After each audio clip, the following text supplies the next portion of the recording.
Channel کو subscribe کریں اور بیل کے آئیکن پر پریس کر دیجئے تاکہ ہر نئی ویڈیو سب سے پہلے آپ حاصل کر سکیں۔ ایک بار درود پاک پڑھ کے کمنٹس میں اللہ لکھتے ہیں۔ اقبال نے کہا تھا حب دولت تلف می سازت زکات، زکات حب دولت کو زائل کرتی ہے۔ جب اللہ کی راہ میں لٹاؤ گے تو اس سے کم بھی نہیں ہوگا۔ میرے حضور نے 3 چیزیں قسم کر کے کہیں۔ حضرت ابو کبشہ الانماری رضی اللہ تعالیٰ عنہ سے مروی ہے، میرے حضور نے ارشاد فرمایا اگر کوئی شخص کسی کو معاف کر دیتا ہے تو اس کی عزت کم نہیں ہوگی، میں محمد اللہ کی قسم اٹھاتا ہوں۔ دوسری بات میرے حضور نے فرمائی کہ جو شخص مانگنے لگ جاتا ہے، سوال کا دروازہ کھول لیتا ہے، اللہ اس کے لیے محتاجی کا دروازہ کھول دیتا ہے، اس کی کبھی کمی پوری نہیں ہوتی۔ اور تیسری بات میرے حضور نے قسم کر کے کہی ما نقص مال عبد من صدقہ، کہا میں اللہ کی قسم اٹھا کے کہتا ہوں کہ صدقے سے مال کم نہیں ہوتا، صدقے سے مال گھٹتا نہیں ہے۔ تو ایک تو مال بھی نہیں گھٹے گا، یہ ضمانت کس کی ہے؟ میری نہیں ہے، یہ رسول اللہ کی ضمانت ہے۔ ایک تو مال بھی کم نہیں ہوگا اور دوسرا یہ ہے کہ حب دولت ختم ہوگی۔ حب دولت تلف می سازت زکات، یہ ماہ سیام آ رہا ہے تو زکات سے حب دولت کو کم کیجئے، بلکہ صدقات دیجئے، نفلی صدقات کیجئے، غرباء کی مدد کیجئے، مساکین کی مدد کیجئے، اپنے غریب محتاج رشتہ داروں پہ غور کیجئے، ان کی مدد کیجئے، اپنی ہمسائیگی میں دیکھیے، پردے سے مدد کیجئے، ان کی عزت نفس بھی مجروح نہ ہو۔ یہ جو نمائش لگا کے 10 اخباروں میں چھپوا کے لوگوں کی مدد کرتے ہیں، اس سے گریز کیجئے۔ کبھی سوچیں کہ اگر آج کسی کی بیٹی لائن میں کھڑی ہے تو کل اگر یہ مرحلہ میری بیٹی کے لیے آ جائے تو پھر میرا مزاج کیا ہوگا۔ تو عزت نفس کا خیال رکھیے، لوگوں کی غربت کا تماشا نہ اڑائیے، اور لوگوں کی جو ہے وہ محتاجی کو اپنی تسکین کا ذریعہ نہ بنائیے۔ یہ تو اللہ نے تمہیں دیا اور انہیں نہیں دیا، اور وہ آزمائش کی گھڑی میں کھڑے ہیں، تم ان کے ساتھ کھڑے ہو جاؤ۔ تو لوگوں کی مدد کیجئے، دکھیوں کے کام آئیے، مساجد کی جو ہے وہ تعمیر کیجئے، مدارس دینیا کے ساتھ وابستہ رہیے، اور لوگوں کی فلاح کے لیے، بہتری کے لیے کام کیجئے۔ اللہ نے آپ کو دیا ہے، یہ مال یہاں رہ جانا ہے۔ میرے حضور نے فرمایا ابن آدم کہتا ہے میرا مال میرا مال، اس کا مال وہ ہے جو اس نے کھایا یا پہنا اور پرانا کر دیا یا آگے بھیج دیا، باقی اس کا نہیں ہے، وہ وارثوں کا ہے۔ مرتے ہی ورثہ بن جائے گا، مرتے ہی ترکہ بن جائے گا۔ کفن بھی میلا نہیں ہونے دیں گے کہ بعض اولادیں تو بانٹ لیتی۔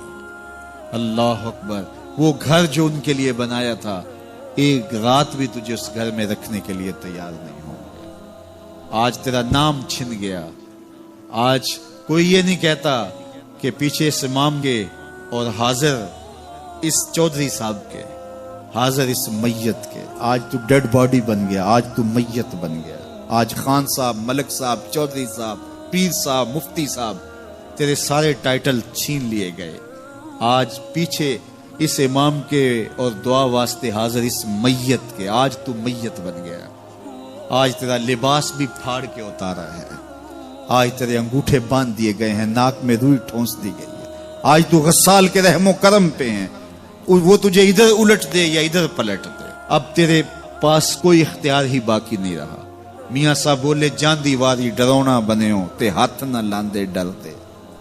آج اولاد بھی دور ہے، پوتے اور پوتیاں بھی ڈرتی ہیں۔ جان دیواری ڈرونا بنے ہو تے ہاتھ نہ لاندے ڈر دے، جنہ لئی تو پاپ کمائے اج کتھے نہیں تیرے کر دے۔ آج سارے چلے گئے، تو آج اپنے ہاتھ سے اپنی زندگی کو سنوارنے کے عمل کی طرف بڑھیں اور راہ خدا میں خرچ کریں، دکھیوں، مجبوروں اور لاچاروں کے کام آئیں۔ اللہ آپ کی مدد کرے گا اور حب دنیا کم ہوگی۔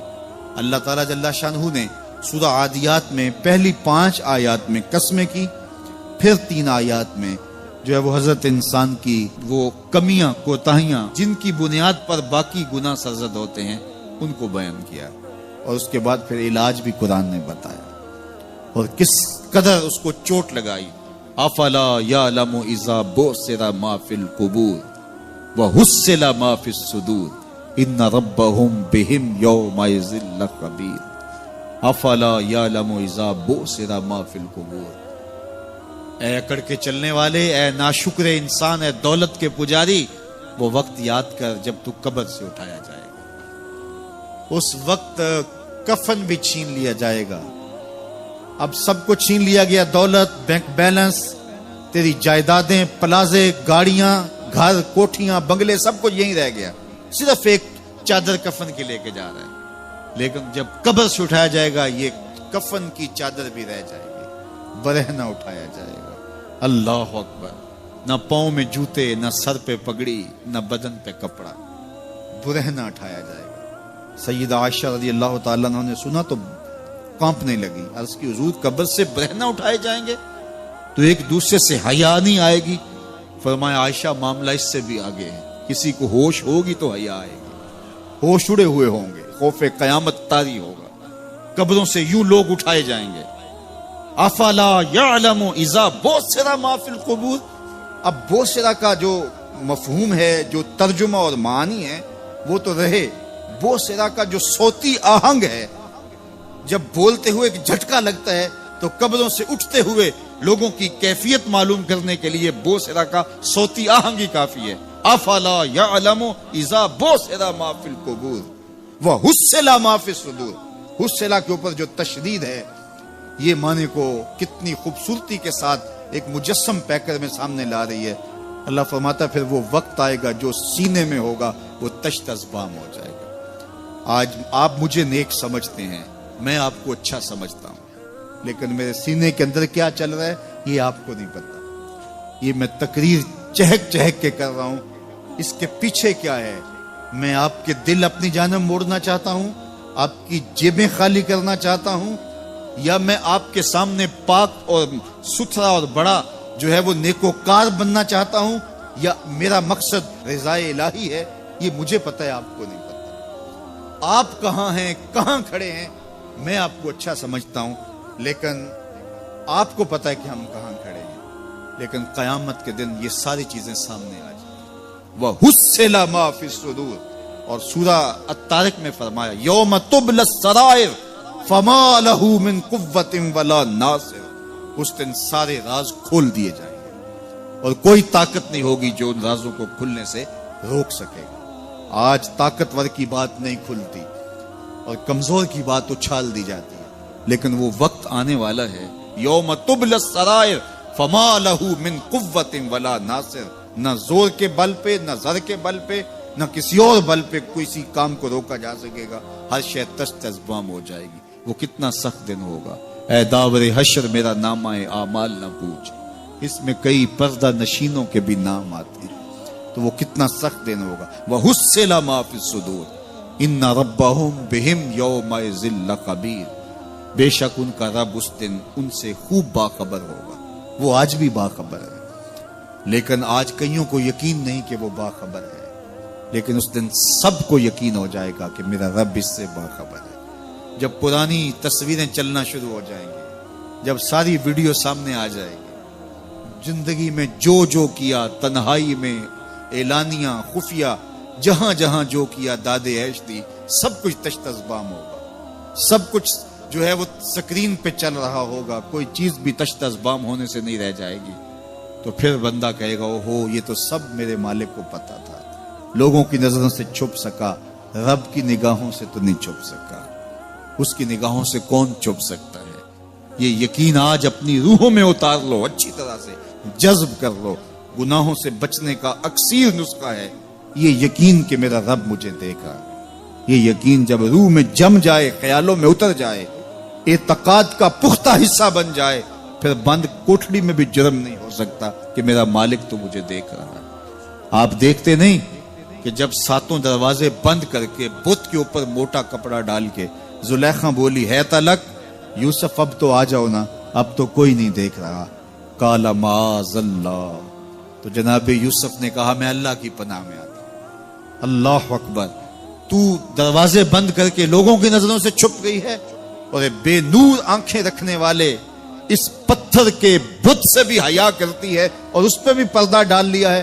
جب تو اس جھوٹے خدا سے حیا کرتی ہے، میں سچے خدا سے حیا کیوں نہ کروں جو ساتویں کوٹھڑی میں بھی دیکھتا ہے۔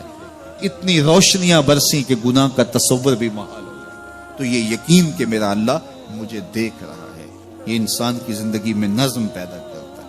آنے والا موسم ماہ سیام رمضان المبارک، یہ ہماری زندگی کے اندر یہ نور داخل کرتا ہے کہ میرا اللہ دیکھ رہا ہے۔ کڑکتی دھوپ، برستی گرمی، زباں کانٹا، ہونٹ خشک، گلا خشک، دروازہ مکفل، ٹھنڈا پانی دستیاب، لیکن ایک گھونٹ بھی حلق سے نیچے نہیں اتارتے کہ میرا اللہ دیکھ رہا ہے۔ وضو کرتے بھی احتیاط کرتے ہیں کہ میرا اللہ مجھے دیکھ رہا ہے۔ کرتے ہیں کہ نہیں کرتے؟ یہ نور ملتا ہے کہ نہیں ملتا؟